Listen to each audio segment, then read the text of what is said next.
Tarkov's next patch is coming to the game today, but something important appears to be missing from the update. According to BSG's roadmap, we were all expecting the Unity 2021 transition to come first or with the patch, and as per the announcement, we're not getting a wipe just yet either. But with the newly released patch notes, delving into the roadmap a little bit deeper uncovers something potentially concerning. Most of the changes here have been copied directly from the roadmap itself: increased players and bots, hit reg, positional accuracy, desync improvements, traffic optimization, and memory consumption, but a few of the remaining items stand out as having not been mentioned. In particular, the noticeable increase in FPS in online raids, which at least to me was pretty crucial, is nowhere to be found, alongside bringing the new culling system to maps other than streets, which I imagine goes hand in hand somewhat with the FPS improvements. What we do see is for streets specifically. Fixing incorrect culling in some areas and optimized glass rendering is certainly welcome and hopefully will deliver FPS improvements on their own, but it does worry me that this line item has been left out of the goals that were achieved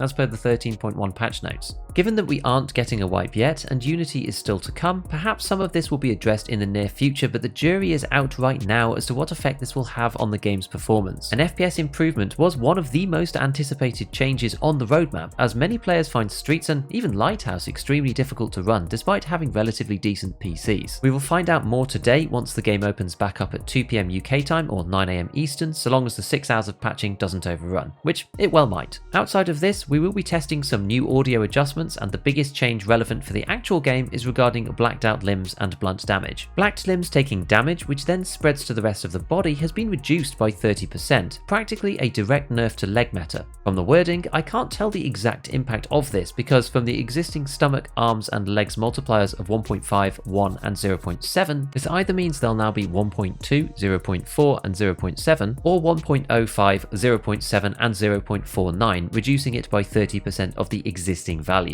Either way that this gets done, it should dramatically reduce the damage dealt by some of these weapons with high RPM and high flesh cartridges and extreme burst damage from shotguns. As an example, shooting into a single leg will move from an effective PMC HP of 440, because there was no damage multiplier up or down before, to 601 now, adding at least one shot to kill for things like 45 RIP and a bunch more for something like the PPSH. This moves from 7 shots to kill to 10, which is a pretty big deal. On the other hand, blunt damage was slightly increased per the notes, so we'll have to delve deeper on that one once it's actually out to see if it has much of an effect on combat choices and gameplay. My gut instinct is probably not. So as for the eternal question of when wipe, well, at this point, I really have no idea. I'm still sticking to the end of this month sometime, but trying to go off information in the roadmap is clearly a bit tricky because the items don't necessarily come in the order that we have been told. I have no gripes with BSG for this. Things come up and they likely planned it the way that they said, but it didn't work out for whatever reason, which is how things often end up working out in reality. Given all of the changes made to core infrastructure in patch 13.1, it's honestly not a massive shame that the wipe hasn't come with it. I think we're all better off testing this stuff now before bringing everybody back in for the next one so that hopefully things will work as well as they can. I am still extremely skeptical that we are getting 0.14 anytime before Christmas, but I'm obviously happy to be wrong on this, so the theory for me right now is about BSG stabilizing these technical patches before wiping the game, much like 12.12.30 last summer with little new content. I'll be live a little bit later on today once the servers come back up, continuing with my hardcore playthrough basically until the end of this wipe, and I have just released my favourite story video so far on the first few stages and how they've gone, so go and check out that next. Otherwise, as usual, a big shout out to all my patrons, hit all the buttons if you enjoyed the video, and as always, have fun in your raids.